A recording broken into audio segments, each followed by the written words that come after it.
is a focus on innovative financing, green technology, and construction dynamics for affordable housing across West Africa. The session will be presented and moderated by Temilola Sonola, Green Building Market Transformation Program, International Finance Corporation, Nigeria.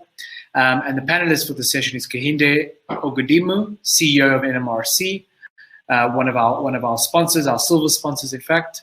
Paulo Cruz, CEO, Land Afrique, Nigeria, also one of our sponsors. And Andrew McLean, Market Transformation Consultant, Riel from the UK. So great session, great panelists, and we're looking forward to an informative discussion. So thank you, and we'll meet again on the sessions tab once the session is complete.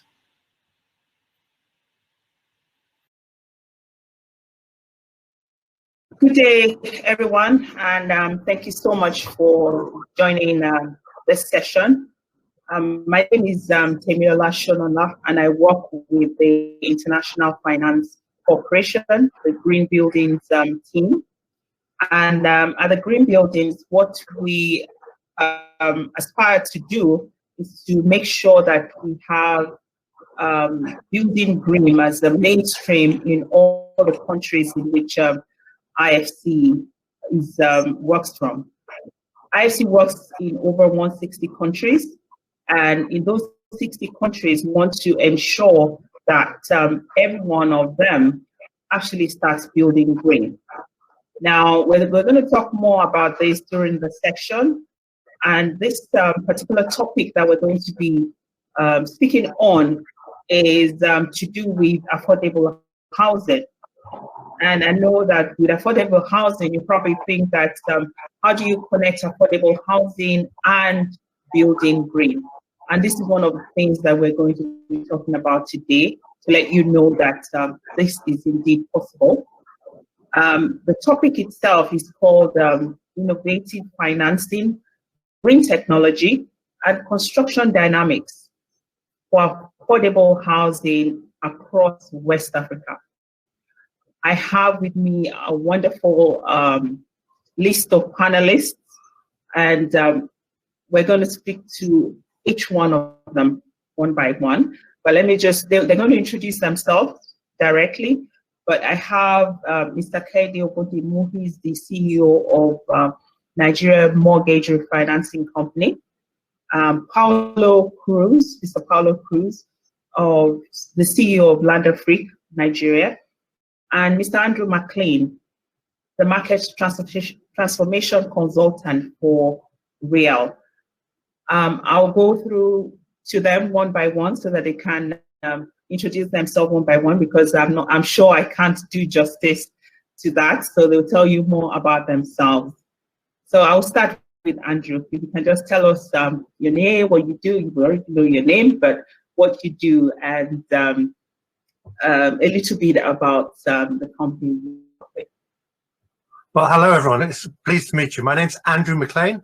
I'm an engineer by training, and I now live in the UK, but I lived for many years in 5 different countries across Central and Southern Africa.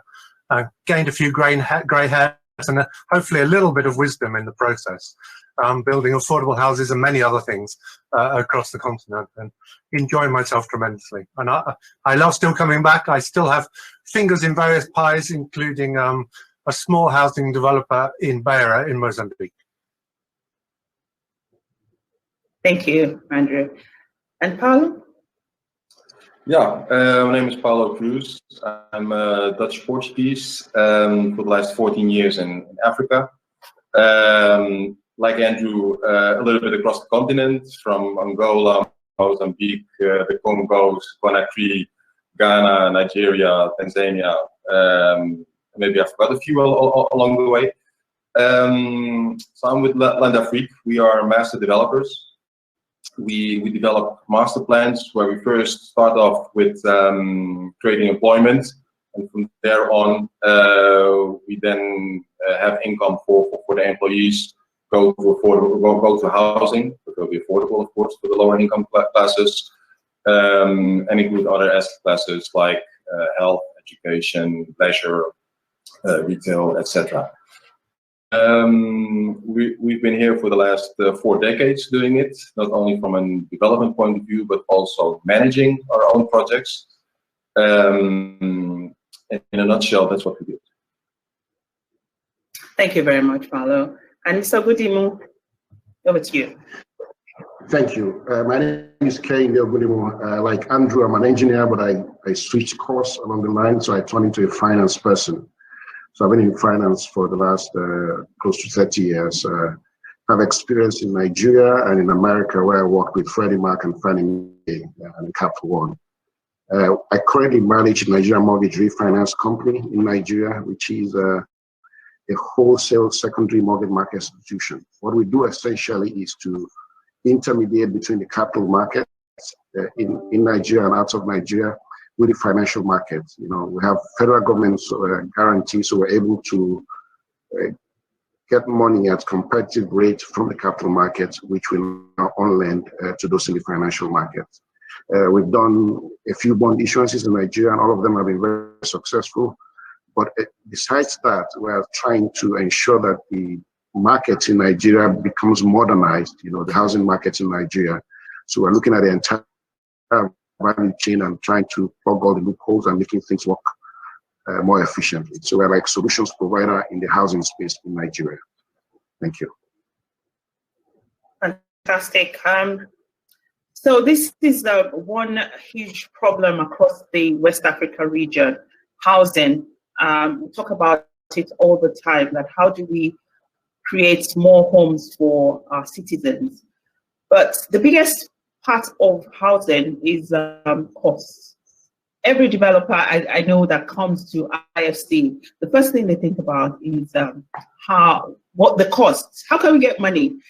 And we know, yes, we do need to find ways, innovative ways of making sure we have the funds needed for these homes, especially our social housing, our affordable housing. So on this session, we want to know whether we can think about innovative financing that we can use for developers, that we can provide to developers that helps them to ensure that backlog that we have in housing can be redeemed. We can find a way across it. So we're going to talk about the supply chain. What do we do to get the costs into this project? So we're talking today, the topic is innovative financing, green technology, because we're going to be talking green. And that's will also come from me. Construction dynamics, and it's all going to be related to affordable housing across West Africa. So if I can start with Mr. Ogundimo, and my first question goes to the first part of the topic. The topic says innovative financing, green technology, and then the construction dynamics of affordable housing. You are with the Nigerian Mortgage Financing Company, right? And obviously the people that are going to make use of these homes are going to look to you for mortgages. So what kind of innovative financing would you say we can start using within the space of housing? Talking from the NMRC point of view. Mr. Ogundimo. Thank you very much. So I think the question sometimes is asked differently. People talk about supply before they talk about demand, but I belong to that school of thought that demand should drive the supply. So how do we ensure that those who can afford housing get the necessary finance to do to get into a house, and then the supply will follow? So, like I'll take Nigeria for example. The biggest challenges we've had in Nigeria are the high cost of the housing units themselves, So because a lot of the things are imported, a lot of the components are imported, and because of the shortage of FX, those rates keep going up. So the cost of the houses themselves are very high. And then even the cost of financing them. So a developer has to go to the bank to get loan. The loans are given at double-digit interest rates, and then the mortgages are double-digit interest rates. That used to be the trend until about the last, I would say, 3 months. We have seen a significant drop in interest rates in Nigeria. So the 10-year bond used to, yield on the 10-year bond used to be about 12, 13, 14, 15%. But in the last 3 months, and particularly in the last 1 month, it has tumbled and it's about 4%. So I would say for now, I don't know how long this will last. That's the problem that we had in the past, which was with high interest rate, which drives both the supply and the demand side. I think we have that a little behind us now. I just hope that this will last. One way that when we had the high interest rate, one of the ways we were looking to solve the problem was through blended finance, whereby we go into partnership with different organizations and then try and get cheap funds to mix with capital market funds. So it could be, for instance, what we do with Kaduna State, for instance. We said, okay, we need people to get into affordable homes in Kaduna, but the mortgage rates were too high. So we said we'll bring money from the capital market at market rates, and the government in Kaduna will bring some money, we'll blend the two funds, and we're able to achieve single digits with that. So one of the things we've done is that blended finance. We're also looking, and talking with other people about share equity scheme, where we place people into houses that's a little subsidized, but then they pay back by restricting them in the resale value of the assets. This is a little complex, but essentially what it does is that people who can't afford a house are able to get into a house at a lower rate, lower market value, because it's a special house. But when they are leaving, when they are transiting to another house, they won't be able to sell it at what the market rate will be at that time. So that those coming into that system are able to come in at a below market rate. So you're artificially creating a community where people can get into homes, which is a shared equity kind of community.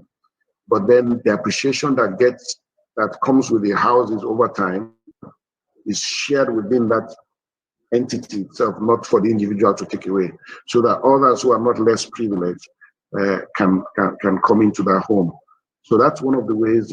One of our partners, the Family Home Fund, is also doing something which is also very innovative, whereby the interest on mortgages are stepped. So let's say mortgages, you need a mortgage for $100, for instance. NMRC will give 50, which is $50.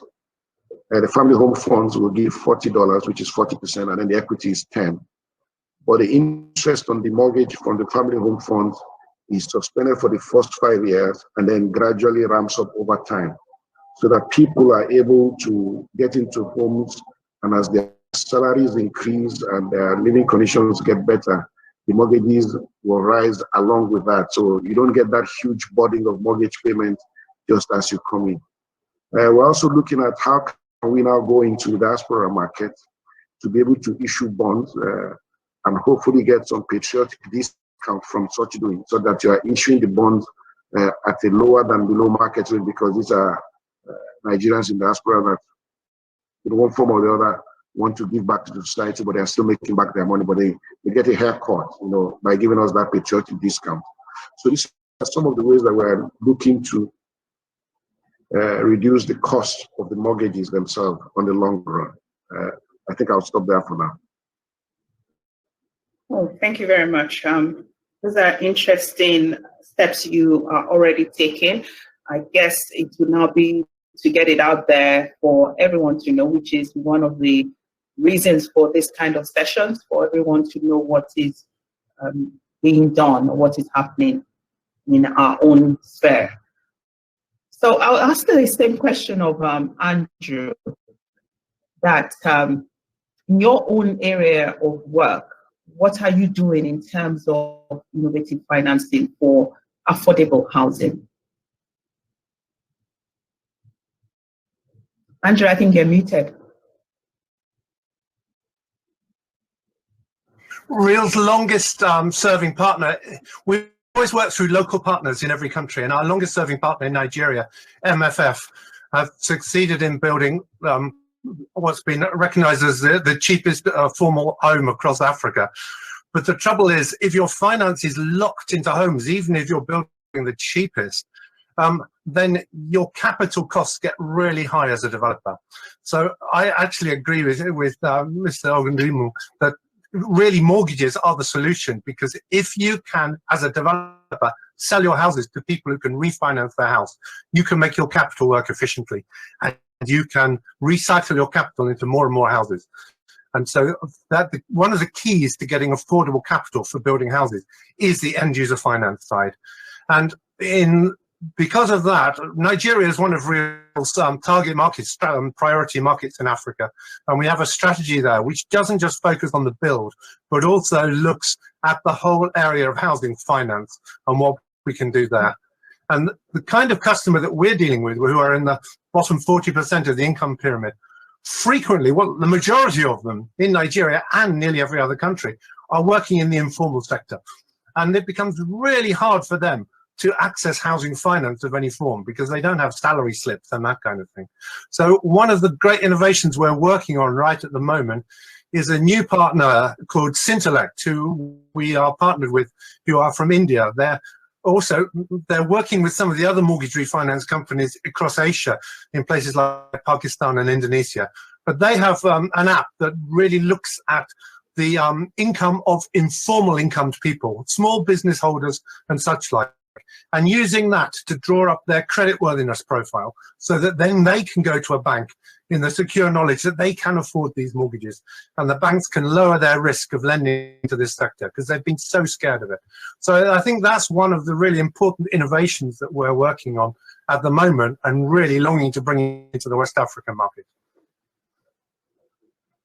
Thank you, Andrew. That's really quite interesting. I have a lady who comes over to my place. She comes to do my laundry, and she told me the other day that she has this land and she's been trying to build. She's not able to build because she doesn't have the funds to. And this lady conscientiously comes every 2 weeks to do the laundry. So, if we could have something like you said, where there is something that could capture the fact that she's earning something, and then she can use that to build this place. I think she's had the land for 10 years or so, but she's just never been able to build. These are the kind of people that you will really, really, sorry, you wanted to say something, Andrew? No, absolutely. She's typical. And in her household, there are probably multiple sources of income coming from here and there. And often these people don't just depend on one. And then frequently, because they're trying to build their home, they need somewhere to live as well. So they also have rental going at the same time. So they have double costs running, and they're tying up their capital into building their house, which might not be livable for 20 years. And that's a huge cost to those people to do those double payments all that time. So if you can find a way so that they can actually get a house, finance it and live in it so they don't have that double cost, and have all their income streams as a household recognized in the sort of calculation on their creditworthiness, it could be a huge breakthrough to this market. Absolutely. I agree with you totally. So, Paulo, what do you think of that? Innovative financing for affordable housing? Well, I think that I think that both Andrew and Gainde have already said a lot, and which applies to both of us, of course. Starting with the informal part of that, we at Lend Afrique were promoting sessions with communities exactly to open bank accounts and to try to shift from the informal to the formal part. It's the same way like we developers, when we try to seek finance, and the IFCs of the world and others, they only come in when they say, well, we only if there are bankable projects, so if you can really demonstrate something. The same applies to the individuals. They also need to show that they have those informal incomes in a certain manner. And that starts to have it registered. So if you can first, as soon as you receive it, put it to a bank account, you start to have a register of what you start to receive. I'm not giving a hint to the Nigerian tax authorities to start to look at that, but it's already a way to start registering incomes of individuals and start to get out of the informal to the informal. By innovative finance, the key word is to make it affordable. And to make it affordable, we need to lower the costs of the developments and of the constructions. And it starts with the land costs. It has to do with the infrastructure costs, which originally should be governmental costs. Some of it federal in case of Nigeria, some of it state.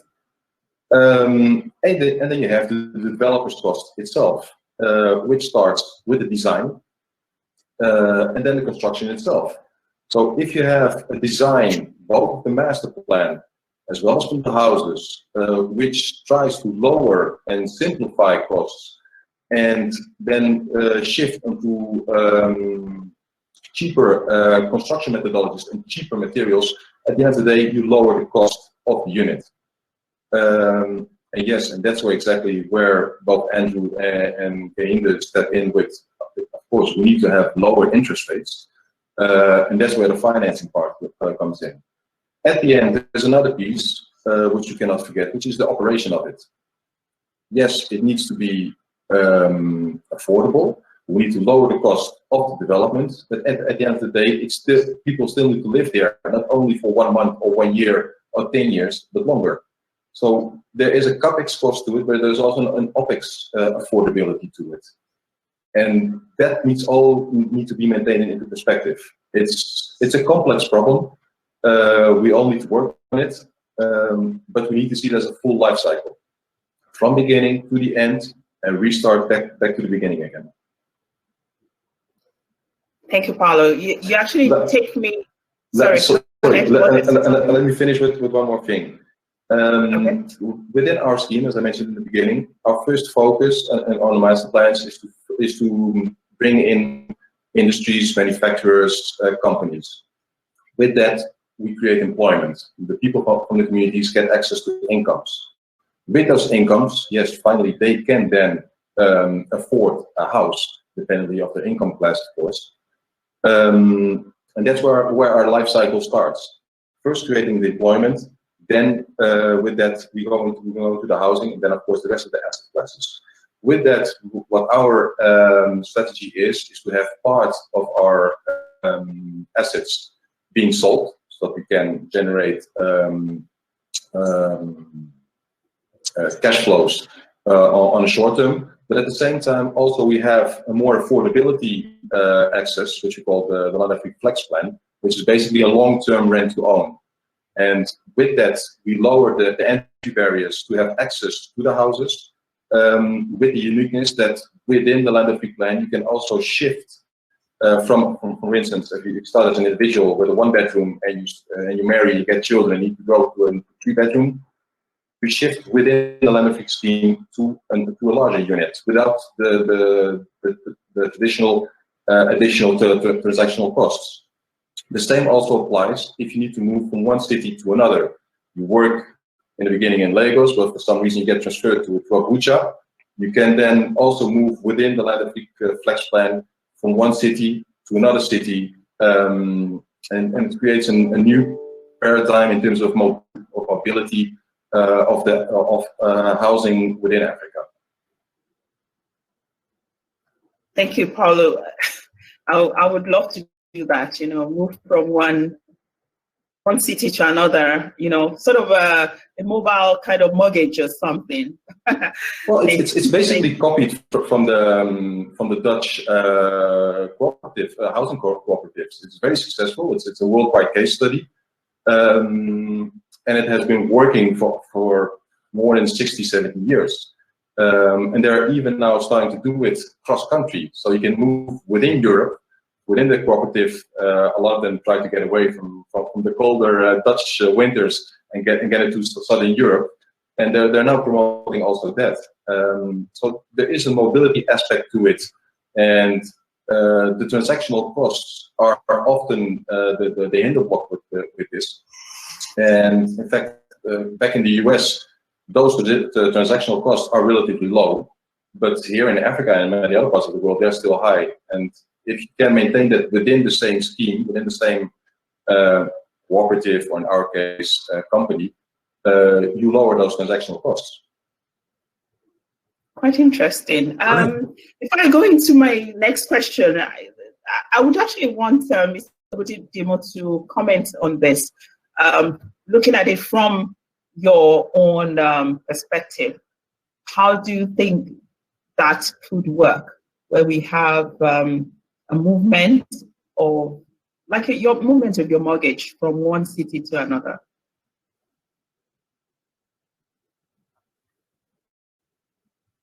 So that's for Mr. Kudimo. Yeah, on mute. Okay. No, I think it's a very, very, yeah. Can you hear me now? I have a mute. Yes, we can. We can. Can you hear me? Yes, we can. Go ahead.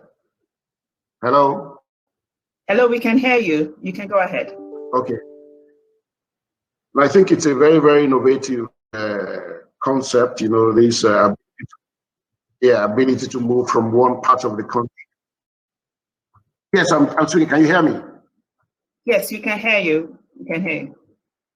You're fading in and out. So I'm saying it's a very, very innovative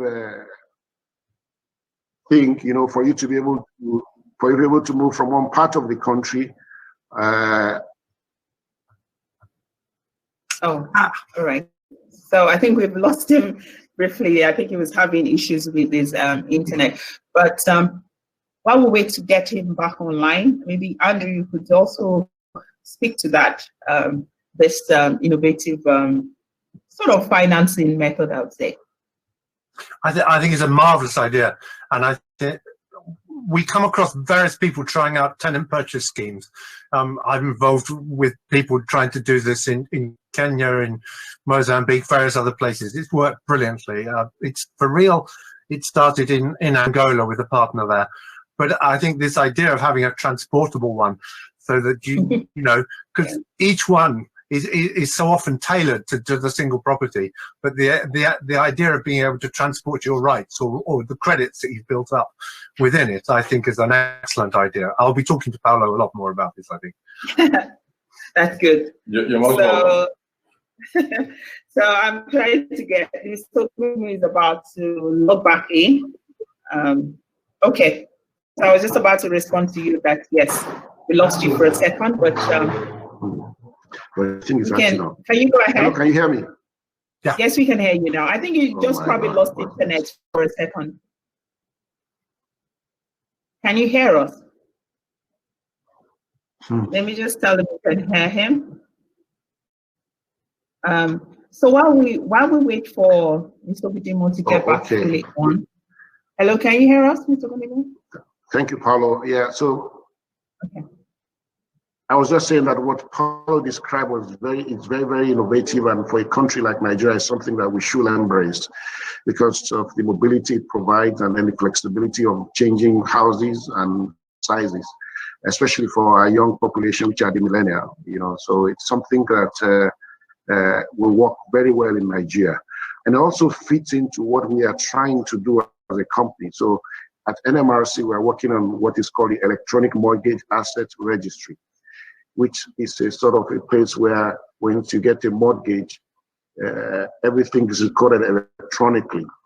And so it's easier to transfer mortgages between lending institutions or between individuals. So this will be a very good platform for us to be able to implement this concept that we have, such that if I have a mortgage with a bank in Lagos, and I decide to move to Abuja and get a different mortgage with another bank, titles are transferred seamlessly.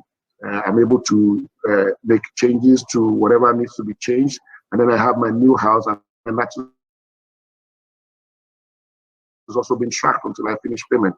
So I think I completely agree with this innovative thing from the Netherlands or the Dutch, and it's something that we should be able to implement in Nigeria as well. Thank you very much, Mr. Udimo. That's good to know. Paulo's comments on the issues with affordable housing brings me to my second question, which is to find out what the pain points are in terms of construction dynamics for affordable housing. You've already mentioned some, but if you could talk more about this pain point and what you think the government can do to help alleviate this pain point. I think you did mention about land, cost, infrastructure, and some others. But what do you think can be done to help us alleviate this pain points? So, Paulo. So in terms of pain points, yes, infrastructure is of course the land costs are the first pain point. Infrastructure also, but I think that there is another piece to this, which is an educational and awareness piece, where both the population as well as the government need to be aware that being innovative, having other materials and other methodologies doesn't mean that you are lowering quality or increasing costs. And that piece is currently missing. I often refer to what I call the knock test. Often people, when they see something new, and Real has seen it, of course, also in several countries, they come with a total new lightweight concept, and they come there and knock, knock, knock, and it's, the sound is hollow, shallow. This doesn't feel right. The quality of this is probably not very robust. And people are afraid of that. And that's where there is an awareness piece that is missing. We raise that. What can governments do? Well, the first reaction is, well, governments cannot do much if they don't have the funds for it. But on the other hand, no, there's a lot that they can do. Nigeria, coming back to Nigeria, but other countries also, they are embracing now PPP strategies. For instance, in Nigeria, Honorable Fashola came out recently with the 10 expressways to be developed in a PPP format. So yes, you can be creative out of the box to how to address infrastructural problems. And now I'm talking only about accessibility, but the same applies to energy, to water, to telecom, etc. The other piece around this is norms and laws. If we would introduce norms and new laws where both the developers as well as the lenders as well as the individuals need to comply with to have access to low interest rates, that would create a totally new paradigm where we can promote both the affordable housing with the new construction methodologies and materials and going green.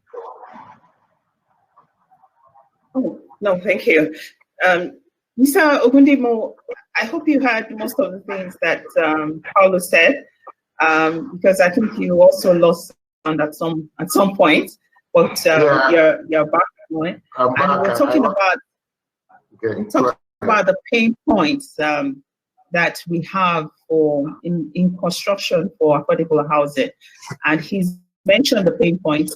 If there are any other things that you think that the government can do to help alleviate these pain points, can you please tell us? Because you work with the government and you know how they work. So what do you think that they can do?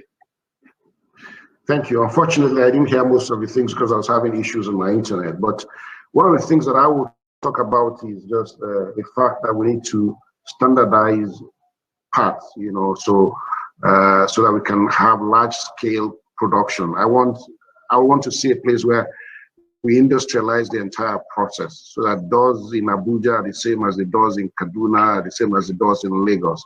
So can we have somewhere that you can produce at a very large scale, so that I know that if I'm building a house in Abuja, I can tell somebody in Lagos to supply me 50 doors. I know the doors will be the same, you know. That's where there is scale, there is industrialization, and then it brings down the cost of the houses themselves. You know, we also have to look at the other things about infrastructure, because in Nigeria, for instance, infrastructure it's a very huge cost. How can government help with that? You know, maybe by giving guarantees. You know, sometimes people think that the government actually has to part with money, but it could just be that they give a guarantee to some investors who are coming in to provide that, you know, and then over time you recoup the money. I'll tell you, for instance, where my house in the US, I'm going to be paying $750 every year for the next 30 years for the infrastructure in that place, you know. So, but we have everything, you know, because somebody put it up the money up front, and then now you enjoy the benefits over time, and you enjoy it on time. So we have to look at such things. How do we get infrastructures in place, or you get the land in a good area, and then how do you scale? You know, most of the developments we have in Africa is always people are building 5, 10 houses or 20 and all of that, you know. So you don't get the economies of scale that comes with it, and then power to be able to negotiate, you know. So if we can have the right off-takers, well profiled, and you know they are able to get a mortgage to do the houses, then we can scale up and then industrialize the entire process. I think I'll stop there for now. Oh, thank you. And that actually brings me to Andrew. This is what Real does, or this is the kind of thing that Real can take. But to do that, what do you think will be needed from the side of the government and from other stakeholders to help you achieve that? And how do I add to that fantastic list that my fellow panelists have put up?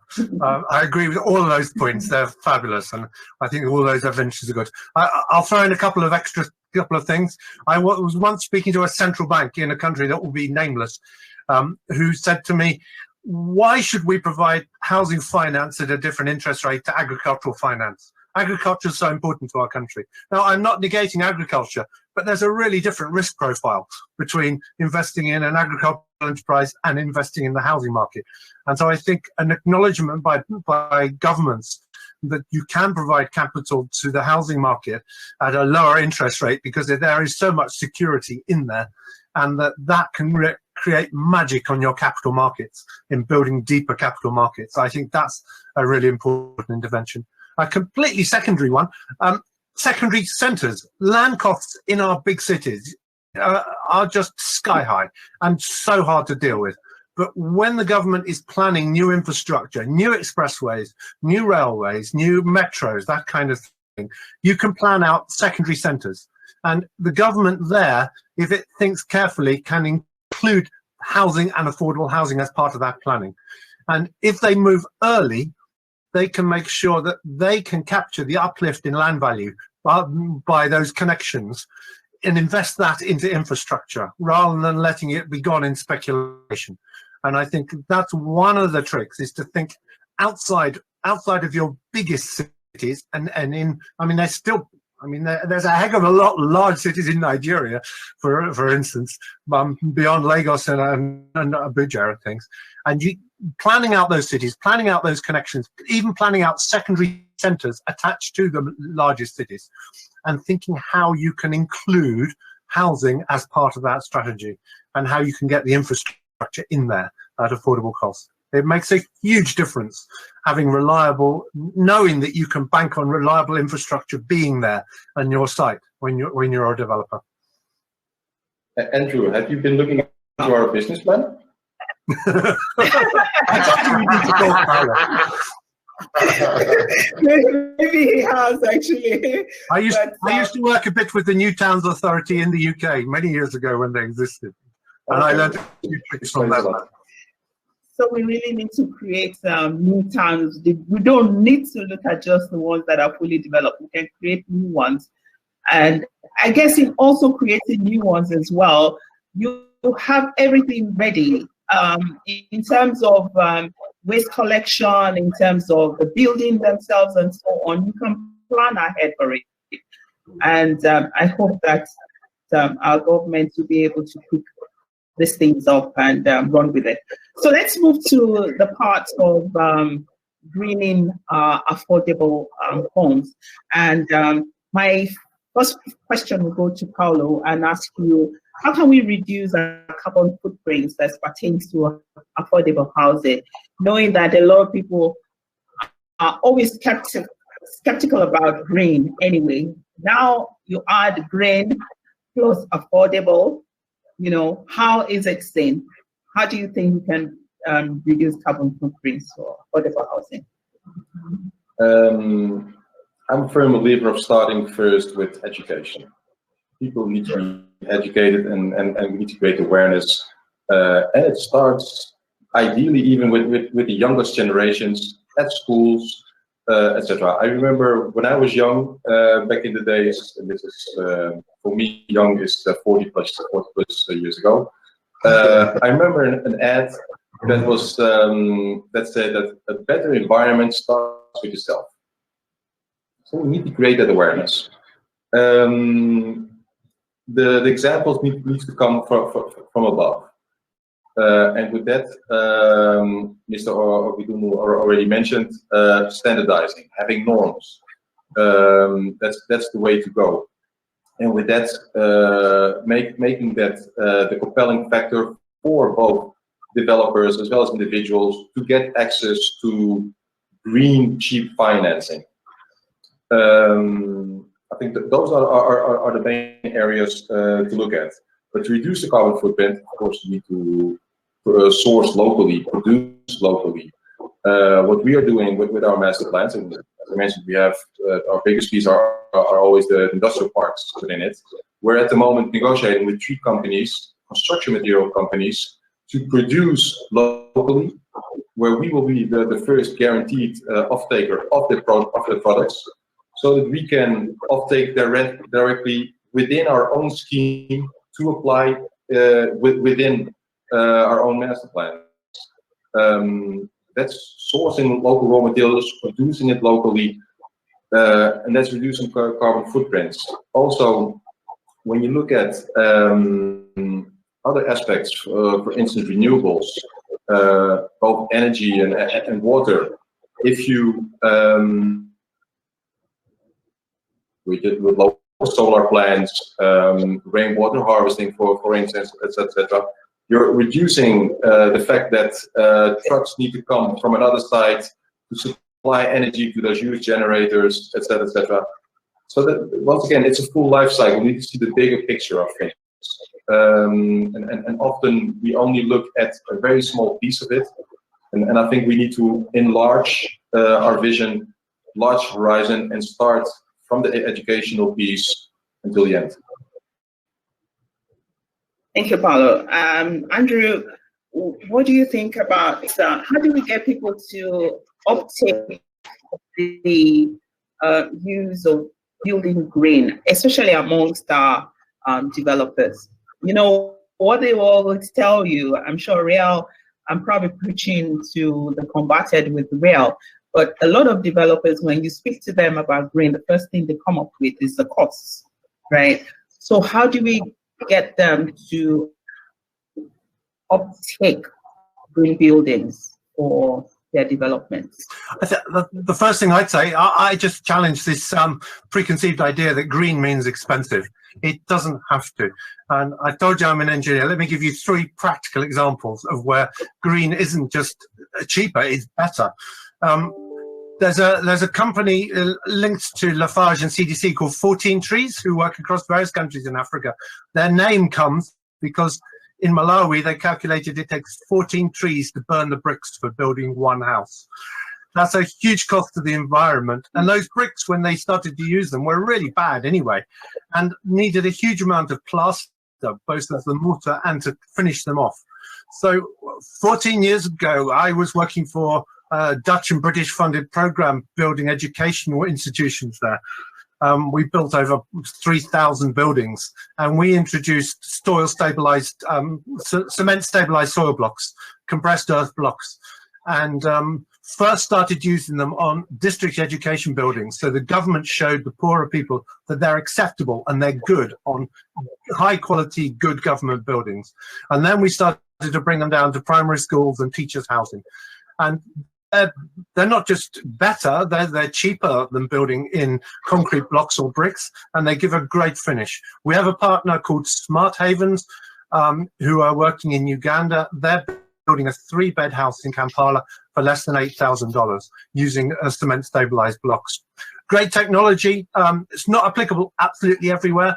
I know in coastal Mozambique, where there's only sand, it's impossible to do it. So you've got to know your environment where you are, but a great technology.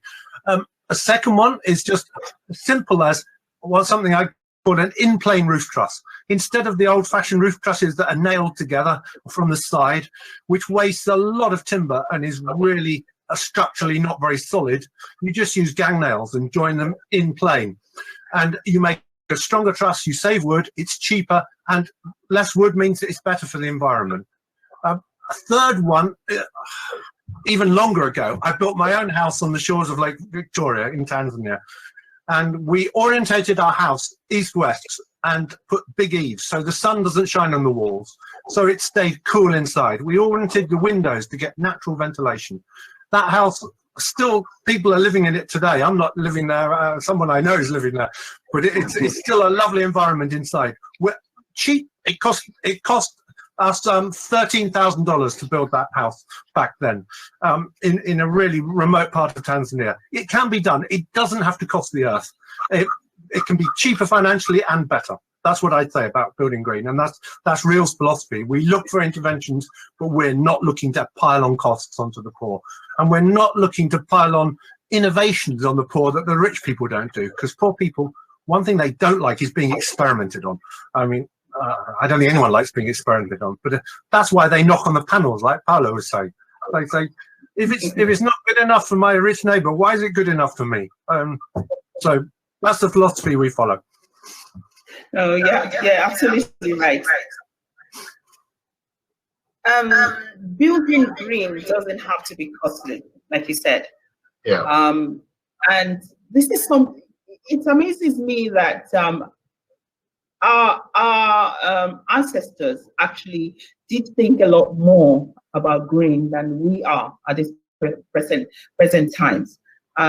They knew how to build their houses in terms of passive design, where it faces a certain way, so that you can conserve the heat in your home. But with modernity and so on, we have just seemed to have thrown that out of the window. Now we want to bring it all back, and that's one of the things that we do at in my team, the Green Buildings team, to try and let people start consciously thinking about the way they build, right, and put simple things in place to make their buildings green. And in terms of cost as well, by the time they put it in and see the long-term effects of it, they're actually saving money. But developers need to be aware of that, and that's one of the biggest things that we're doing as well, awareness, which Paulo mentioned as well. And in terms of getting it into our young ones, like you say, right from the beginning, we should start training and making sure that children should know what it means, what it means to be green, what it means to for our planet to be sustainable. And this is something we, even as parents, probably need to pass down to our own children as well. And yes. We also need to know that we need to know that termites are still there, and there are still challenges. It's a matter of learning from the old, but making sure it's durable and making sure it's fit for the new.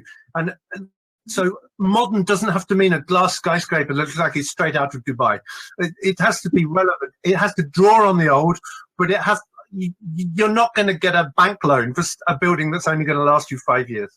So you've got to know where to go. But I agree with you completely. We don't reject the wisdom of the ancestors. They knew exactly how to build in their own climates. Thank you very much, Andrew. We should be wrapping up soon, but before I go, I had just a couple of questions for Mr. Ogundimo so he can help us answer it before we wrap up. And I want you to speak directly to interest rates, especially for mortgages in Nigeria. When it comes to affordable homes, what is NMRC doing when it comes to sustainable homes, and how do you assess it within your team? Thank you very much. I'll just say something that Paul said, before answering your question. Very important when we're trying to market this green building. And I think people have to realize that the total cost is the CAPEX and the OPEX. The CAPEX may appear higher for green buildings initially, but the OPEX is smaller. So when you look at it over the long term, it's actually cheaper to live in a greenhouse than in a normal house. So I think a lot has to do with education. And we have to start with the millennials because they get it better. For instance, all these electric cars, they cost more initially, but you don't pay for gas, you don't pay for so many things on the long run. So I think we need to do that. On the interest rate question, as I said earlier, we have been lucky in Nigeria in the last 2-3 months. Rates have significantly come down. We just issued a bond last week. It was over 300%, was 300% oversubscribed. And we issued at a rate much, much lower than we did, almost half of what we did last year. So interest rates have come down. So most people now should be able to get mortgages at single digits or below, very low interest rate.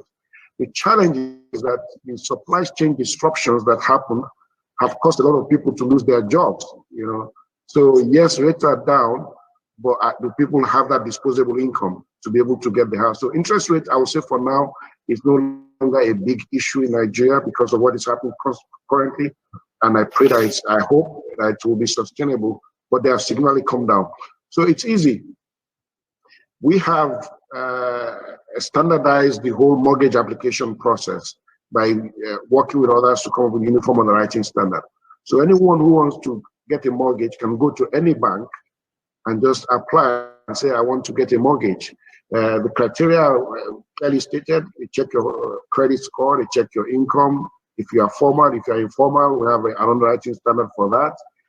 And then you are channeled through to the appropriate bank for them to give out the loans. And then the loans are issued to you if you meet those criteria, whether formal or informal, we have the systems in place to be able to do that. And then when the banks give the loan, we go back to refinance the bank so that they can give out more loan. So the process is very simple. It's clear on our website and it's clear with most banks. The good thing again that has happened this year is that up until the beginning of this year, NMRC could only refinance banks that had shareholding in NMRC. That means they are our shareholders, But we've been working with the regulator, the Central Bank of Nigeria. They have now removed that. So now we can refinance any bank in Nigeria, not necessarily those who have interest in NMRC. So that has widened the pool. So initially people would say, oh, I'm not a shareholder of NMRC, so I can't get funding from NMRC. Now it's irrelevant. It's risk-based. We're looking at every bank and we look at your risk and then we price you appropriately. So I think that's one thing that has happened in the last 1 year. But although the CBN just sent out a circular about about less than a month ago to the banks, but now we can now deal with every bank in Nigeria that meets our risk criteria, not based on the rule that was there in the first instance. So I'll say it's looking better. Now, thank you so much, guys. This has been a really, really interesting conversation, and I think you've come up with a lot in terms of innovative financing, green technology, how simple it is, and what can be done by our government as well. Thank you so much for joining, because I'm being nudged to wrap up and so that we can close this. But thank you for everyone who has joined as well. We're grateful for you joining, and I hope you've been able to take something away from the session. Thank you, Andrew, Paulo, Mr. Ogundimo. Thanks for joining the session, and see you soon. Like you say, let's keep in touch. Bye. Bye. Thank you, Temilola. Thank you, everyone. Thank you, fellow panelists. I learned also from my fellow panelists. Thank you for that. Thank you.